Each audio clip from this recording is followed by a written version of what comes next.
Donc c'est les opérationnels qui vont s'exprimer. Si vous leur posez pas la question, personne ne vous le dira. Dans certains cas, c'est pas forcément simple qu'un opérationnel puisse faire remonter l'information. Donc c'est au DSI d'aller vers les opérationnels et de les écouter et de discuter ensemble sur comment on peut faire des choses et faire avancer. Bonjour à tous, je m'appelle Bertrand Ruiz, je suis le CEO de l'entreprise AirSAS, une solution qui aide les ETI et PME à piloter leur transformation digitale. Et je suis super heureux de vous recevoir aujourd'hui pour ce nouvel épisode du podcast CIO Révolution.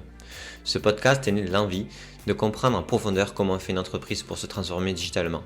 Pour cela, nous allons interviewer des DSI d'entreprises de toute taille et les faire parler de leur quotidien, de leurs challenges, de leurs échecs, mais aussi de leur relation au métier pour tenter d'extraire le maximum de bonnes pratiques pour lancer et exécuter une vraie transformation digitale dans son entreprise.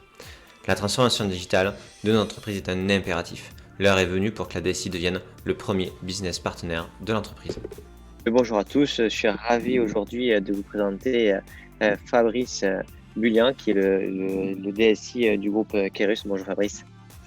Bonjour Bertrand. Écoutez, on est très content, je suis très content de vous avoir. Kerus, c'est quand même un gros groupe.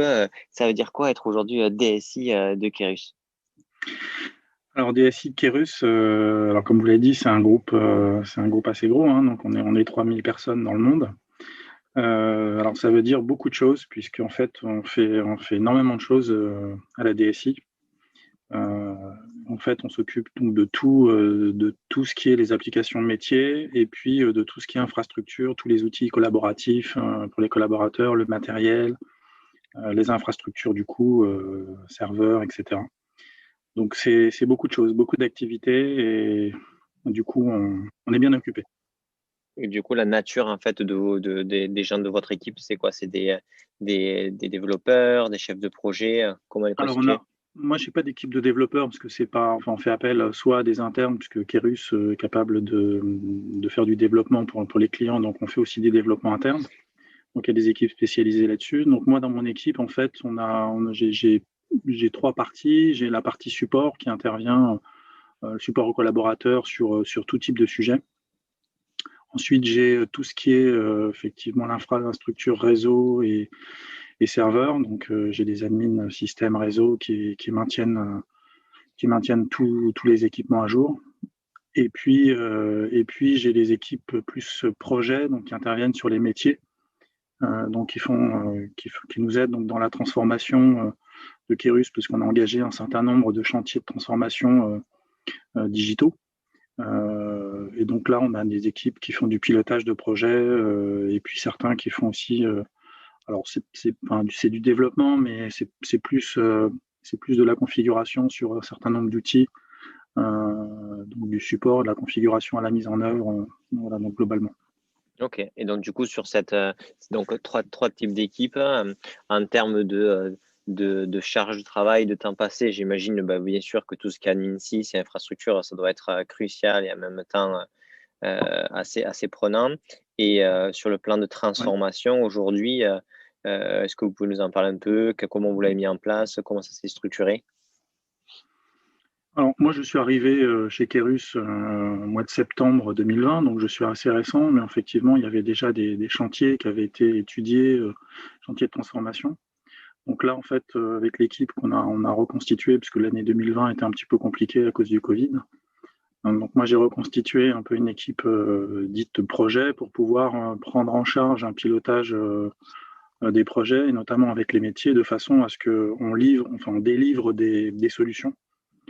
Sachant qu'on avait beaucoup de chantiers, donc en fait, ce qu'on a fait, c'est ce que j'ai fait, moi, j'ai recadré sur les chantiers prioritaires, puisqu'en fait, on a une équipe qui est pas très importante, donc on est limité en charge. Donc, on a dû prioriser les sujets importants et du coup mettre l'accent sur ces projets-là, de façon à ce qu'on puisse délivrer assez rapidement, parce que là, on a fait en quelques mois, on a délivré quelques gros projets, donc ce qui était très bien. Donc c'était une grosse charge de travail, mais et l'objectif c'était vraiment en fait de faire un pilotage avec les métiers, puisqu'en fait nous notre expertise n'est pas une expertise métier. On a une expertise sur l'architecture, sur les outils, sur les techniques, sur le pilotage de projet, mais on s'appuie sur les métiers, sur tous les choix fonctionnels. et surtout de façon à répondre au plus près aux besoins des différents métiers, sachant qu'en plus on a une problématique groupe, à savoir mondiale. Donc en fait, on a plusieurs pays qui interviennent sur certaines solutions. Donc là, il a fallu animer avec tous les intervenants de façon à ce que quand on met en œuvre l'application, en fait, il y a la satisfaction des utilisateurs et qu'il n'y ait pas des gens qui aient été oubliés et que du coup, on ait une solution qui ne cadre pas aux besoins. Donc c'était vraiment un gros effort là-dessus pour délivrer des choses opérationnelles et avec un très bon retour. Et du coup, là, vous m'avez dit 2 choses et j'aimerais bien que vous précisiez. Donc, quand vous êtes arrivé, vous avez dû un peu reprioriser. Donc, ça, j'imagine, quand en faisant le focus sur un certain type de projet, vous avez dû en arrêter certains. Comment s'est pris cette prise de décision? Est-ce que c'était naturel pour les équipes? Est-ce que ça a été tendu? Comment vous y êtes pris? Et la seconde question, c'est vous parler donc de pilotage à les métiers. Forcément, moi, ça me parle bien. Comment concrètement ça se matérialise? Alors, sur la première partie, donc effectivement, les arbitrages, en fait, donc moi je suis rattaché au PDG, donc moi je dois présenter en fait ma roadmap. Et donc en fait, on a fait des propositions donc de priorisation des projets et qui sont validées par le PDG tout simplement. Donc côté équipe, en fait, l'équipe n'y a pas de souci sur les priorisations. C'est juste justement que moi je tiens à ce que le projet soit fait correctement. Ça veut dire qu'il faut que la charge soit adaptée et pas ne pas vouloir faire trop de projets pour au final les faire mal et avoir des problèmes au bout. Donc ce que j'avais dit au PDG et qui l'a très bien compris et qui du coup a validé l'approche, c'est de dire on en fait moins sur un délai donné, mais on les fait bien, de façon à délivrer. Donc, ça veut dire que ceux qui ont été dépriorisés, on les fera plus tard, tout simplement. C'est-à-dire que, de toute façon, c'est simple. Hein, la charge, c'est-à-dire si je ne peux pas faire N projets en parallèle, bah, en fait, on fait du séquentiel. J'en fais moins, mais j'étale dans le temps, tout simplement. Ok. Et ça n'a pas créé de tension ou de complexité dans l'organisation par rapport aux directions métiers qui auraient aimé avoir leur projet prioritaire ou pas. Ça s'est vu directement entre vous et le PDG. Bah, en fait, l'arbitrage, c'est le PDG de toute façon, mais effectivement, nous, on a discuté avec les métiers, on leur a expliqué. Donc, c'est-à-dire que quand il y a des choix comme ça de priorité, il y a des sujets qui sont attendus, mais les métiers, quand on leur explique, ils comprennent. C'est plutôt une bonne nouvelle de dire, OK, on ne le fait pas maintenant, on le fait dans 3 mois ou dans 6 mois, que de dire on arrête le projet. Ok, d'accord. Donc, plutôt aussi une vraie maturité organisationnelle sur la compréhension des enjeux. Peut-être c'est parce que aussi vous êtes une boîte tech au final et qu'ils comprennent peut-être plus le coût de l'IT, la difficulté de faire ces projets-là. Qu'est-ce que vous en pensez? Oui, oui, tout à fait. On est une société où on intervient beaucoup dans le digital, donc c'est des sujets qu'on connaît plutôt bien. Hein. Donc on le fait pour nos clients. Donc en fait, il n'y a pas de tension particulière là-dessus sur les projets qui sont arbitrés. Après, vous savez très bien, dans une entreprise, il y a des choix Il y a toujours des budgétaires. tensions. Voilà, après, tout le monde veut des choses et tout, mais honnêtement, ça se passe bien. Les gens, quand vous êtes capable d'expliquer et donner les arguments, les gens comprennent. Et puis, encore une fois, les gens préfèrent qu'on leur dise il sera fait plus tard, mais il sera fait, et bien fait, que de dire bah non, enfin, ça peut arriver qu'on dise bah, on n'a pas le budget pour cette année, on ne le fait pas. Donc là, effectivement, ça peut créer des tensions, mais bon, ça, c'est la vie des sociétés. Donc, mais là, non, franchement, c'est pas le cas et ça se passe très bien. D'accord, super. Et donc, du coup, après, quand vous parlez de projets donc, avec plusieurs entités géographiques et qu'il fallait animer un petit peu toute cette partie-là, vous pouvez nous en parler un peu plus? Bien, en fait, ce qu'on fait, c'est-à-dire qu'il y a évidemment une phase de cadrage du besoin qui est primordiale. C'est-à-dire qu'en fait, on a une vision stratégique sur les évolutions donc des applications, des process qui vont derrière. C'est-à-dire que ce n'est pas que l'application, c'est-à-dire qu'il y a des impacts. Il y a des impacts sur le mode de fonctionnement donc dans les organisations, donc dans les différents métiers. Donc, quand on veut faire ça, donc nous, on a proposé des idées de solutions et on a étudié des solutions. Mais la solution répond à un besoin. Donc en fait, il y a une phase qui est très importante, c'est-à-dire quand on a cadré en fait l'architecture qu'on voudrait mettre en œuvre pour simplifier les process, pour simplifier aussi les produits qu'on a, qui par exemple sur certains domaines étaient une collection de produits interconnectés. Donc on essaye de simplifier les architectures. Donc ça, c'est la première phase sur l'idée. Et ensuite, effectivement, il y a un gros travail d'expression de besoin avec les métiers, donc avec les différents intervenants. C'est-à-dire que là, dans chaque pays, en fait, on nomme des responsables qui interviennent dans ce qu'on appelle les comités de pilotage, de façon à ce qu'on puisse cadrer avec eux le besoin, que tout le monde valide. Ça s'est fait en l'occurrence assez vite. On est chez Kerus, on n'est pas dans le process documentaire comme moi je l'ai connu dans d'autres sociétés où c'est très très long parce que c'est très compliqué, un process qui est très long. Là, on est beaucoup plus pragmatique. Donc, les gens sont très demandeurs, et donc du coup, et quand on veut bien les inclure, déjà ils apprécient, et du coup ils sont très moteurs, ce qui fait qu'il suffit en fait de nommer des gens dans les pays, des responsables. Donc ça, c'est la première étape. Et ensuite, on fait des groupes de travail et on valide ensemble tous les points techniques, le besoin, tout le cadrage, et ensuite on avance. Par ailleurs, on a aussi une approche un petit peu agile, même si ce n'est pas du développement, mais dans certains cas, si, mais pour les autres, c'est des solutions où en fait, on ne vise pas la perfection tout de suite, c'est-à-dire on dit, voilà, on cadre le besoin pour couvrir 80 ou 90% du besoin, et ensuite, on adapte. C'est-à-dire que les petits deltas qui manquent, ou parce qu'on n'avait pas pensé, même les opérationnels, du coup, n'avaient pas forcément vu, on le voit après et on avance. Mais ce qui est intéressant, c'est qu'on avance du coup vite, on couvre tout de suite 80%, et ce qui reste, c'est suivi, on fait des adaptations, on fait les évolutions, et ça va assez vite, et du coup, il y a une vraie participation des opérationnels, et du coup, il y a une vraie adhésion. Et là, les gros projets qu'on a démarrés, on a fait des enquêtes de satisfaction, et on a un très bon retour parce qu'ils ont tous participé, ils ont été partie prenante. C'est-à-dire que ce n'est pas la DSI qui fait un projet dans son coin et qui met les utilisateurs face à l'écran de l'application. On n'est pas du tout dans cette approche-là. On est vraiment dans une approche collaborative, et ils sont tous preneurs du projet. Et du coup, quand on rentre en phase de production, en fait, il n'y a pas de surprise parce qu'en fait, ils ont déjà vu le produit, ils ont déjà fait des validations, ils ont déjà testé, ils ont déjà exprimé des besoins, on a déjà fait des évolutions avec eux, et ils valident au fur et à mesure. Donc, c'est en ça qu'on a un mode agile, c'est que dès qu'on a des idées, enfin, les opérationnels ont des idées ou des besoins qui apparaissent, des axes d'amélioration, dès qu'on peut, en fait, on le fait au fur et à mesure.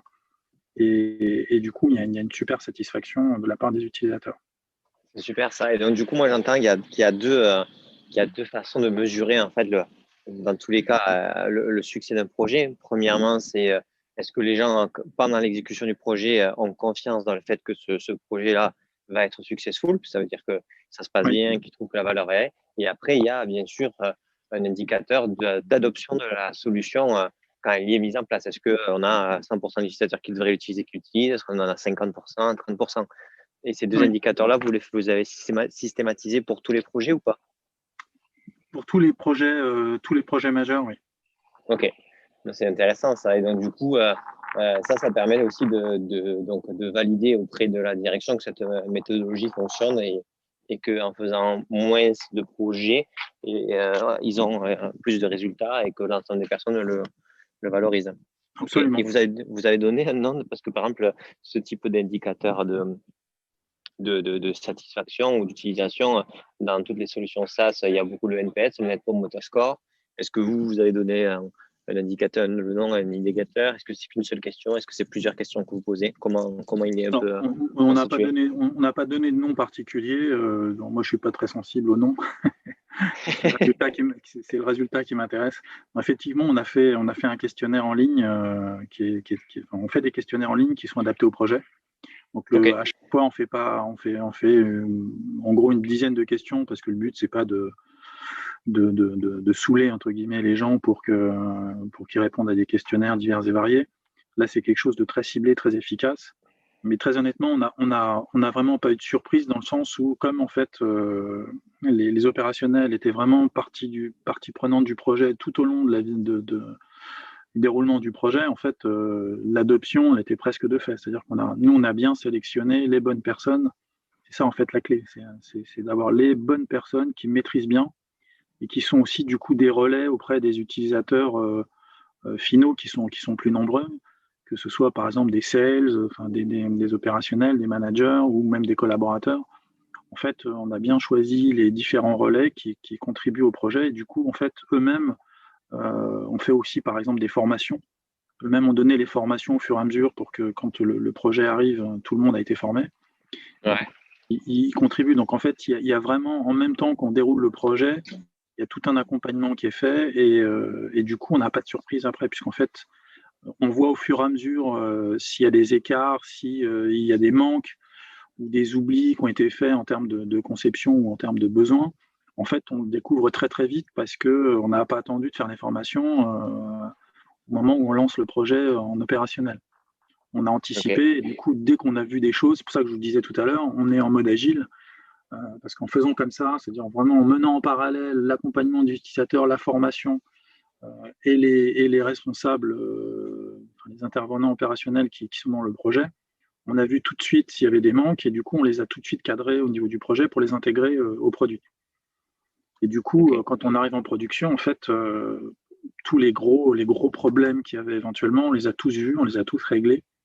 Et du coup, derrière, quand on fait au bout de 2 mois ou 3 mois, enfin, on le fait tout de suite au bout d'un mois, et après, on en fait d'autres.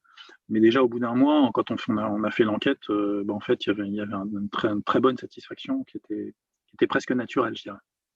Ok. Et ça va autant sur des produits que, enfin, des projets où vous faites du développement en interne que Oui, de l'intégration de SaaS. oui, tout à fait. Ok. Et sur l'intégration de SaaS, où il y a un petit peu moins, on va dire, de customisation en général, vous arrivez, en fait, vous testez plusieurs SaaS en parallèle pour identifier si oui ou non lequel est le meilleur SaaS. C'est quoi? C'est le Non, paramétrage, c'est les équipes. non, en fait, là, nous, on a fait, on ne peut pas se permettre de faire, parce qu'on on n'a pas le temps et la ressource de tester plusieurs solutions.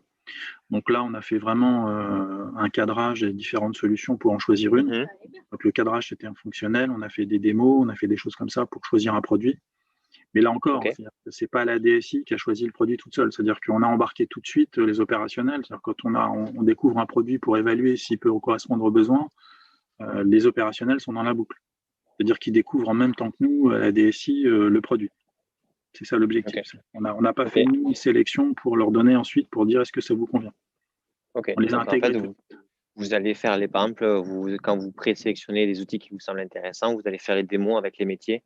Vous demandez à Exactement. avoir les démos en même temps. Exactement. Ouais. Et on fait un bilan en fait avec les opérationnels sur les différentes démos, avec donc les plus et les moins, et puis pour sélectionner ensemble le produit qui correspond, qui couvre le mieux, tout simplement. C'est top En ça. fait, C'est vraiment et en top. fait, l'intérêt, c'est aussi de dire voilà, si souvent les produits couvrent pas à 100% parce qu'on a toujours des besoins spécifiques et tout, mais en tout cas, l'intérêt de faire ça, c'est que d'une part, on choisit ensemble le produit et dans la sélection de ce produit-là, en fait, le fait de dire, voilà, il n'est peut-être pas à 100%, mais on est à 90%, mais du coup, c'est acté d'entrée avec les opérationnels. Ouais, les critères de sélection et les compromis qui sont nécessaires, ce ne sont pas sujets à un dialogue a Non, posteriori qui rendrait non, du coup exactement. les Exactement. relations un peu difficiles, bien Exactement. sûr. En fait, Et on le valide avec eux, c'est-à-dire quand on dit go pour le produit, c'est en sachant que, par exemple, il ne couvre que 90%, donc les 10% manquants ont été identifiés et ont été validés par les opérationnels. Et selon vous, moi, enfin, pour moi, ça me paraît tout à fait logique et sain dans une organisation que les démos de produits SaaS soient faits IT, enfin, on va dire DSI et métier. Pourquoi aujourd'hui, dans la majorité, moi, des gens que je rencontre, les démos sont pas faits en partenariat ou ils sont faits chacun de son côté? Qu'est-ce qui vous semble, enfin, c'est quoi Alors, le problème moi, sous-jacent à ça? moi, je pense que c'est avant tout un problème d'organisation. Donc, moi, j'ai fait des structures petites dans mon expérience et des plus grosses, et Mhm. des bien plus grosses que Kerus. Et en fait, dans les très grosses structures, c'est compliqué de faire ça parce que, en fait, il y a vraiment des organisations complexes, des responsabilités qui sont diluées. Et après, rentre en jeu aussi peut-être un peu de politique, hein. Je ne vais pas m'étendre là-dessus, mais Ça peut évidemment, il arriver. y a de la politique qui arrive dessus. Et du coup, c'est toujours compliqué de dire on onboard les opérationnels et, entre guillemets, on travaille la main dans la main pour faire quelque chose ensemble.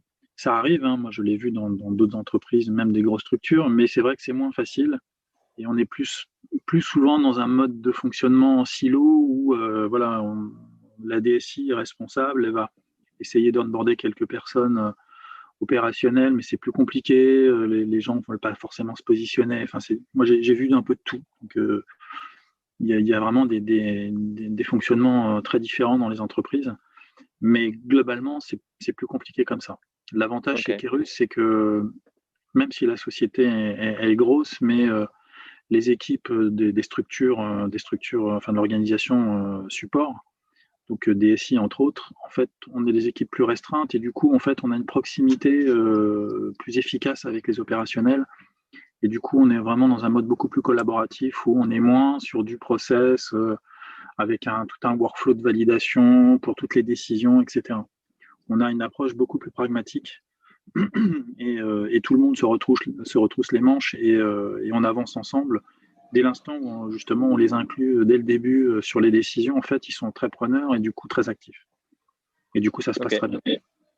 Et est-ce que vous pensez qu'en fait le point de départ de cette nouvelle relation entre DSI et métier, c'est le fait aussi que les métiers considèrent que par exemple, avoir la DSI dans les démos va leur apporter une valeur et que c'est pas juste une contrainte supplémentaire. Est-ce que c'est l'identification que la DSI va apporter dans ce choix-là de solutions qui doit d'abord être expliqué ou doit faire preuve de pédagogie sur ce point-là? Enfin, moi, je pense que les opérationnels nous voient vraiment comme une aide et un support. C'est-à-dire que nous, on apporte une expertise technique sur toutes les contraintes, les limitations, etc. au niveau technique. Mais en fait, les opérationnels, ils apprécient vraiment d'être dès le début de la décision et de la réflexion. Dès l'instant où vous avez cette approche-là, en fait, ils nous voient vraiment, effectivement, non pas comme des donneurs d'ordre, entre guillemets, qui viendraient imposer des choses. C'est pas du tout l'approche qu'on a, mais bien comme des partenaires où, en fait, c'est avant tout l'opérationnel qui décide de son besoin. Nous, on adapte et on arbitre en fonction des contraintes, notamment techniques. Mais c'est une discussion. C'est-à-dire que si on voit des impossibilités, on va expliquer que cette solution-là n'est pas possible pour telle et telle raison. Et du coup, c'est un vrai dialogue qu'il y a avec les opérationnels. Et du coup, c'est une vraie collaboration. Ok. Et sur la partie budgétaire, donc des choix des solutions, les budgets des solutions choisis, en dehors bien sûr du temps homme interne nécessaire, les budgets, on va dire, des prestations externes ou des services externes, c'est plutôt en général porté par le métier ou par la DSI? Non, c'est porté par la DSI. D'accord. Donc, c'est vous qui portez le coût des solutions Ouais. retenues. Ouais, ça, c'est aussi un point qui peut aussi expliquer cela, dans le sens où c'est pas les métiers qui ont les budgets là-dessus, et donc du coup, ça change aussi un peu peut-être la relation. Alors, tout à fait, c'est possible parce qu'effectivement, dans d'autres structures, ça va être le métier qui va sous-traiter à la DSI, mais c'est le métier qui porte le budget. Donc là, chez Kerus, on a une approche un petit peu différente où, en fait, dans le cadrage du budget, on discute avec les métiers, on fait une évaluation, mais le budget est mis sur la DSI. Mais c'est une discussion, c'est-à-dire que c'est pas la DSI, c'est pas moi qui, tout seul, vais dire tiens, sur le projet, on va mettre tel budget. C'est-à-dire moi, je fais le tour des opérationnels et on regarde les différents sujets qui sont proposés. Ensuite, il y a les arbitrages, comme dans toutes les sociétés, il n'y a pas de souci. Mais en tout cas, on le discute ensemble, même si c'est moi qui le porte. Parce qu'encore une fois, moi je suis là pour répondre aux besoins. Donc si un opérationnel me dit j'ai pas de besoin particulier, ben voilà, il n'y a pas de besoin. Très bien. je prends le point, il n'y a pas de souci. N'hésite pas à venir me voir de temps en temps. C'est ça. Si vous avez besoin de rien, n'hésitez pas. N'hésitez pas, vous êtes un très bon client et je vous envoie un questionnaire. Mais surtout que ça ne coûte pas cher au niveau budget, voilà. Donc non, c'est une vraie discussion avec eux et ensuite effectivement on évalue le budget et ensuite on voit si le budget est validé. Et si le budget n'est pas validé ou revu à la baisse, on discute avec les opérationnels pour voir ce qu'on est capable de faire. Donc est-ce que, encore une fois, par rapport aux besoins initial, est-ce qu'on est capable de couvrir qu'une partie et laquelle on fait et qu'est-ce qui leur convient le mieux. Ok. Et aujourd'hui, donc, du coup, vous avez réussi à établir une relation qui est positive et saine avec les métiers. Si vous aviez encore un problème vraiment clé dans toute cette structuration, ça serait lequel? Aujourd'hui, le seul problème que j'ai, c'est les budgets, hein. C'est toujours la limite. C'est-à-dire qu'aujourd'hui, la limite qu'on a, elle est liée au budget, tout simplement. Mais ça, c'est normal, entre guillemets. C'est normal, bien sûr. Et la période est clairement pas propice à l'activité comme ça. Mais malgré tout, on a réussi à faire des beaux projets et parce qu'on a réussi à convaincre le PDG donc, sur cette phase de transformation. Et du coup, on a réussi à faire des beaux projets. Ok. Donc aujourd'hui, vraiment, c'est que voilà, il y a chaque projet est scruté à la loupe budgétaire de manière assez forte parce qu'on ne peut pas se permettre de louper le coche en ce moment, quoi. Clairement. Donc les investissements doivent être justifiés. Donc c'est le PDG valide. Donc tout est scruté. On essaye de donner un ROI quand c'est possible. C'est pas toujours simple de calculer des ROI.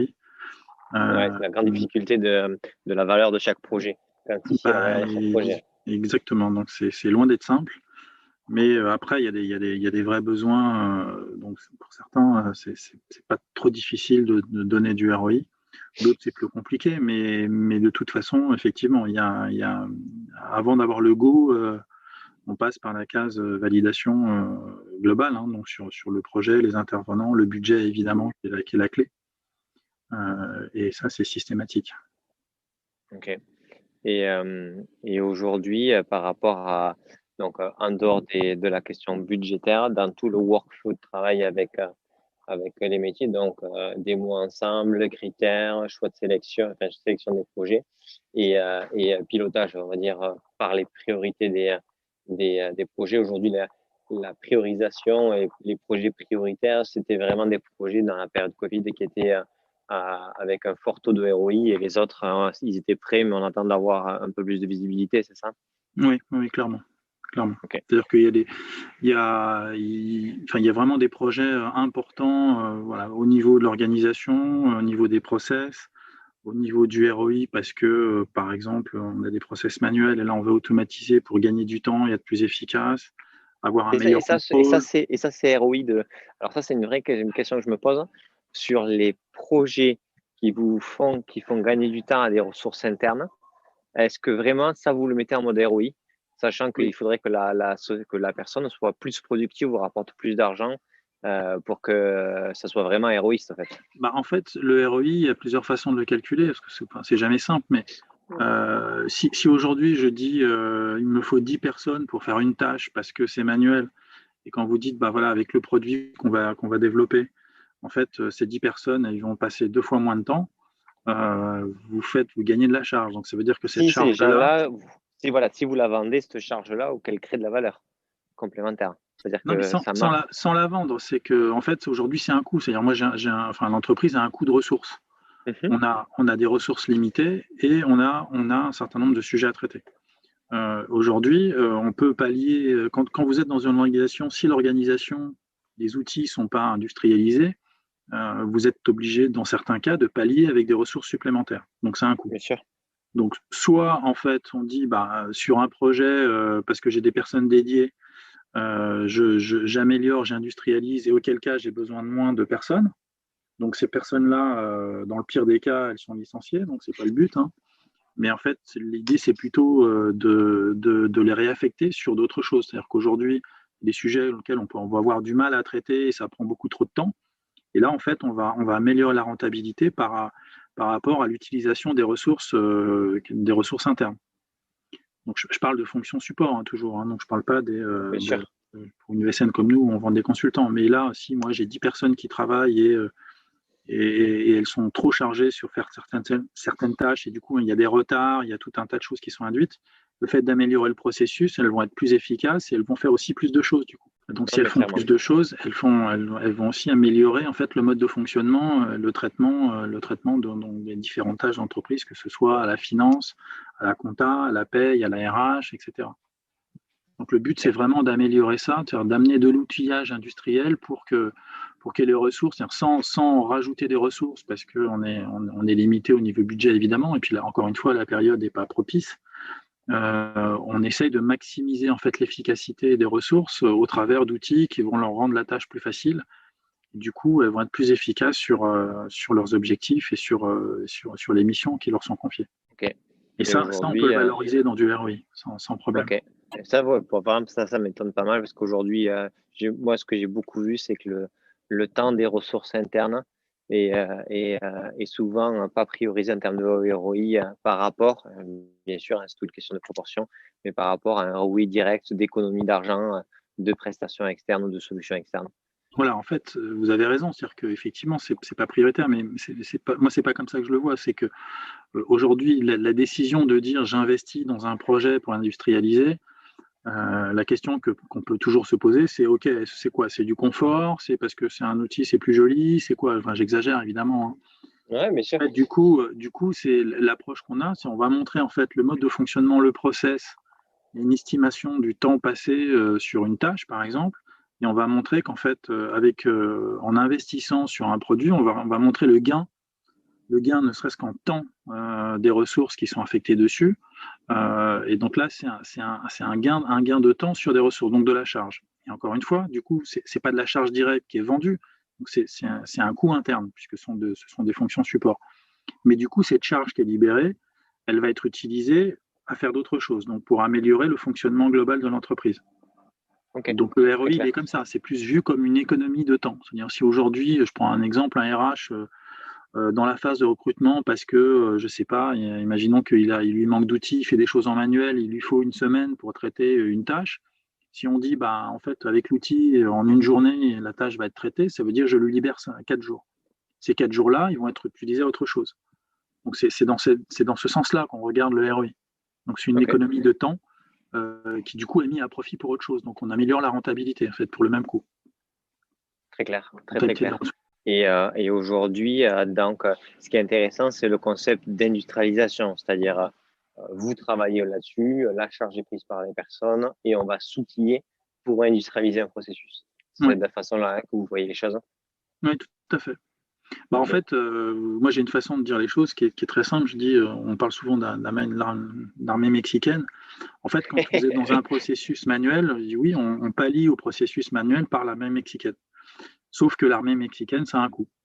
Donc ensuite, il faut faire la balance entre je n'investis pas dans une solution industrielle versus je mets du people en face qui me coûte. Ou alors, est-ce que je fais un investissement une fois ou avec un récurrent qui est en termes de licence, mais l'investissement que je fais pour industrialiser, qu'est-ce que ça me fait gagner derrière? Et quand Clairement. vous faites ce calcul-là, derrière, donc en plus, donc il y a un ROI, mais après, il y a d'autres choses derrière qui interviennent. C'est-à-dire qu'il y a la satisfaction, il y a aussi le bien-être des équipes, parce que notamment chez Kerus, on est sensible à ces sujets-là. Donc, le fonctionnement est plus fluide, les relations intermétiers sont plus fluides, etc. Donc, le fait d'industrialiser avec des outils, ça améliore tous les processus. Ça les simplifie. Il y a plus de clarté, il y a souvent moins de sources d'erreurs du coup. Plus vous faites des choses manuelles, plus c'est source d'erreurs. Quand on dit erreur, ça veut dire les corriger, ça veut dire repasser du temps. Plus l'insatisfaction que ça génère pour tous les acteurs. Donc le fait d'industrialiser, ça simplifie et ça améliore le fonctionnement et ça amène une meilleure satisfaction dans le travail au quotidien de toutes les équipes. Clairement. Et donc, du coup, non, mais c'est intéressant, c'est qu'il y a vraiment deux niveaux de valeur. Il y a un niveau de valeur vraiment sur l'industrialisation en termes de ROI et de vraiment calcul de coût. Et ensuite, bien sûr, la solution va apporter une meilleure capacité collaborative, des erreurs moins fréquentes, une capacité de mieux piloter le processus en question, Absolument. etc. Et c'est dans un second temps que ces valeurs-là sont précisées, clairement. Ouais. Et ça, en fait, c'est vrai dans tous les processus métiers où l'IT arrive. Hein. Oui, oui, complètement, hein. Mais effectivement, nous, notre objectif, c'est de fluidifier et de simplifier l'utilisation, enfin, et les process qui sont parfois complexes pour un tas de raisons, hein. Il y a des métiers, la compta, la paie et tout, c'est des choses qui sont relativement compliquées parce que c'est la nature de l'activité. Et donc, dès l'instant où vous arrivez, vous amenez de la simplification et de la fluidification sur la façon dont les gens vont pouvoir travailler, à amener de la rapidité sur les outils pour réaliser des tâches, etc. En fait, tout le monde est gagnant dans l'histoire. Et ça mène vraiment une grande satisfaction et les gens sont, c'est beaucoup plus fluide, c'est plus rapide. Vous avez une demande, elle va être traitée dans la journée, alors que quand vous êtes dans un mode beaucoup plus manuel, ça peut prendre une semaine, ça peut prendre 10 jours par exemple. Donc là, c'est le jour et la nuit. Donc, et nous, effectivement, la DSI, son rôle, c'est d'essayer d'améliorer tout ça pour que les process soient fluides et plus efficaces, tout simplement. Et des fois, le processus métier est extrêmement complexe, comme vous le disiez. Et en fait, donc, le métier va arriver avec une certaine problématique. Hein, et des fois, on sent qu'il y a des problématiques où il faudrait remettre en question le processus existant métier. Oui. Mais ça demande une très forte expertise que des fois, le métier opérationnel n'a pas parce que l'expertise, en fait, est le responsable N+2 qu'il a parce que c'est le seul à avoir vraiment cette vision globale. Et donc, du coup, il y a un moment donné, on se dit, en fait, on peut mettre un patch là, mais peut-être par rapport à comment ça a évolué par rapport à là où on est ou autre, il y a peut-être une remise en question de ce processus. Comment vous sentez ça? Comment vous arrivez à vous mettre un warning en disant, attention là, peut-être qu'il ne faut pas aller chercher à solutionner le problème existant, mais questionner globalement le processus de manière plus large. Comment vous positionnez par rapport à ça? Alors, ce point-là, vous avez raison d'en parler, c'est un point très très important et faites très bien de le souligner. C'est qu'en fait, indépendamment de l'expertise technique qu'on va amener, en fait, le fait de travailler avec les opérationnels, on a un avantage qui est qu'on a un regard, disons qu'on prend de la hauteur sur les problématiques. Moi, ce que je vois depuis toujours, hein, c'est pas Kerus, mais dans d'autres sociétés, c'est toujours pareil. Effectivement, quand on vous sollicite ou quand on essaie de résoudre un problème sur quelque chose, il ne faut pas oublier, d'une part, de regarder plus globalement le process, les outils, etc., et pas juste le point de détail sur lequel on vous a alerté. Parce qu'en fait, la difficulté des opérationnels, souvent, c'est qu'ils sont habitués à un mode de fonctionnement, ils sont noyés au quotidien, ils n'ont pas le recul. Donc c'est toujours difficile de prendre du recul sur un process. Un outil, dire l'outil quand je clique, il ne marche pas ou c'est trop long, ça c'est facile. Par contre, de remettre en question le process en disant mais au fait, pourquoi vous faites comme ça? Et en fait, quand vous posez ce genre de questions-là, souvent les gens, soit ils ont une bonne explication qui est liée à des contraintes, que ce soit process, organisation, outils, tout ce que vous voulez. Et des fois, ils vous disent bah en fait, je ne me suis jamais posé la question, on a toujours fait comme ça. Et du coup, nous, notre valeur ajoutée, c'est d'une part de prendre ce recul, de regarder les choses plus globalement, et surtout, c'est de poser les bonnes questions. Et dès l'instant où vous êtes capable de poser les bonnes questions, vous allez soulever en fait des points intéressants, et c'est en ça que vous êtes capable de simplifier les outils, parce que en fait, derrière, vous allez simplifier les processus. Et ça, c'est hyper important parce que c'est aussi une valeur ajoutée qu'on va avoir, nous, sur notre capacité justement à les aider à réfléchir eux-mêmes et à mieux exprimer leurs besoins. Et peut-être effectivement exprimer le besoin, c'est-à-dire quitte à modifier le process auquel ils sont habitués.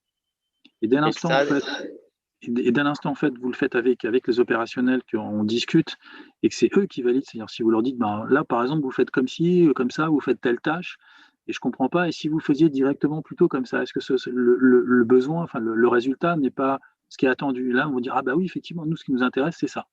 Peu importe comment on le fait, la finalité, c'est quoi? Et quand vous discutez comme ça avec les opérationnels, on trouve des raccourcis et on trouve des simplifications. Moi, je l'ai fait, là, j'ai un projet en cours en ce moment où, en fait, on a commencé par essayer de comprendre comment ça fonctionne avant de parler d'outils. C'est-à-dire, encore une fois, l'outil n'est que la solution. Ce qu'il faut d'abord comprendre, c'est quoi le problème, de quoi on parle. Et cette phase-là, elle est hyper importante parce que vous allez vous faire expliquer par les opérationnels, c'est de comprendre comment ça fonctionne. Et quand ils vous ont expliqué le comment et le pourquoi du fonctionnement, vous avez une picture plus globale.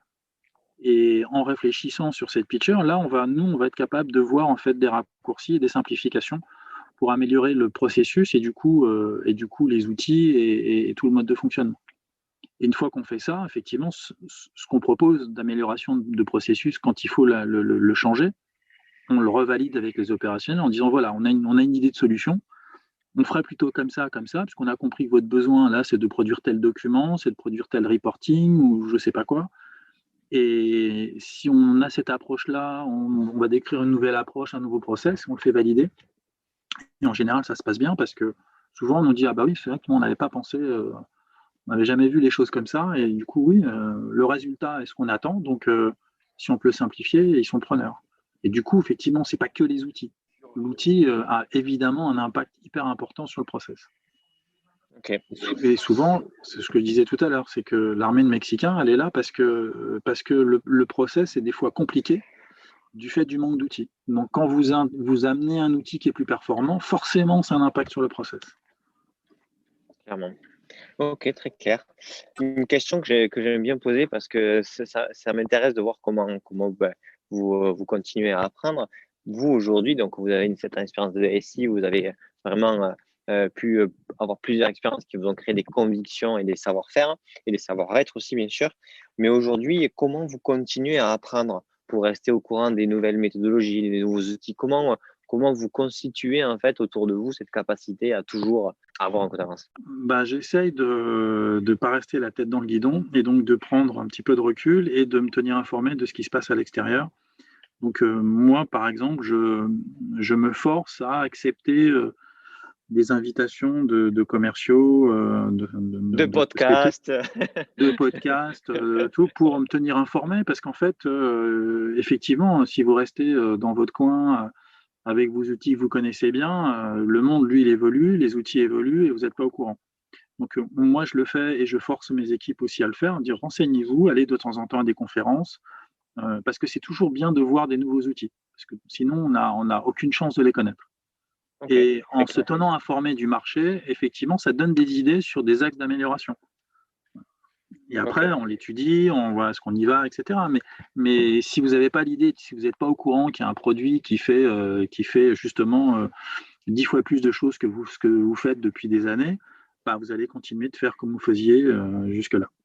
Donc il faut se très clair. forcer à se tenir informé de ce qui se passe. Il y a des startups, il y a des produits qui évoluent. Il y a généralement un produit que je connais très bien depuis 5 ans ou 10 ans. Régulièrement, je me fais faire une démo par les commerciaux qui me contactent régulièrement. On se tient informé parce qu'il y a des nouveautés, parce qu'ils ont amélioré, etc. Et si vous ne faites pas ça, évidemment, vous n'êtes pas au courant et ça vous aide pas à progresser. Donc, c'est vraiment Ok, important de se tenir informé sur ce qui se passe pour justement voir qu'est-ce qui pourrait être utilisé dans l'entreprise pour améliorer ses propres process et l'efficacité des outils qu'on utilise. ok. Et ma dernière question, puisqu'on arrive vers la fin de l'interview, si vous devez donner un conseil à un DSI qui est DSI pour la première fois et qui vient là, qui va avoir ses 100 premiers jours, ça serait lequel? J'en aurais potentiellement pas mal, mais Pas pour moi, mal. La Bible du DSI, lis-la non, non, et on mais en parle. en fait, moi je dirais deux axes, effectivement. La première chose, c'est que quand vous êtes DSI, vous avez besoin, enfin moi je considère qu'on a besoin de savoir de quoi on parle. Ça veut dire que vous avez besoin de connaître vos infras, vos outils, vos applications, etc. Donc la première chose, c'est de bien prendre connaissance de l'existant, parce que sinon vous allez parler dans le vide. Donc l'existant, c'est primordial. Ça, c'est la première chose. La deuxième Ok, chose, c'est que c'est hyper important d'aller voir les opérationnels, justement, de faire le tour de tous les opérationnels pour comprendre leurs enjeux, leurs missions et aussi les difficultés. Quand vous allez discuter avec des gens, ce sont eux qui vont vous remonter des problématiques qu'il y a eu dans le passé, des axes de progrès qu'ils aimeraient bien voir, etc. Donc c'est les opérationnels qui vont s'exprimer. Si vous ne leur posez pas la question, personne ne vous le dira. Dans certains cas, ce n'est pas forcément simple qu'un opérationnel puisse faire remonter l'information. Donc c'est au DSI d'aller vers les opérationnels et de les écouter et de discuter ensemble sur comment on peut faire des choses et faire avancer. ok, Je bah, pense que super. voilà, c'est les deux principaux axes pour démarrer. Ça me semble Et la base. démarrer. Et après, c'est sois résilient et continue. C'est ça. Et après, on travaille. Et après, mets-toi au boulot parce que ça va être sport. Ok, bon, bah, écoutez, merci pour tout. Fabrice, c'était super intéressant. J'espère que vous avez, euh, vous avez aimé répondre à ces questions Écoutez, et que, oui, je suis ravi. Et bon, mais merci super. de poser des bonnes questions. J'ai dit J'essaye, tout à l'heure, j'essaye. c'est les bonnes questions qui font progresser. Bon, mais super. Merci beaucoup, Fabrice. Bon, ben, j'espère que vous avez aimé écouter Fabrice. Je trouvais ça super intéressant. Un DSI hyper proactif dans la relation avec les métiers, avec une vraie vision de la compréhension des besoins et de comment y répondre. Je trouve ça super intéressant. Écoutez, si vous avez aimé le podcast, comme d'habitude, n'hésitez pas à le partager, ça nous aide énormément. Allez, ciao.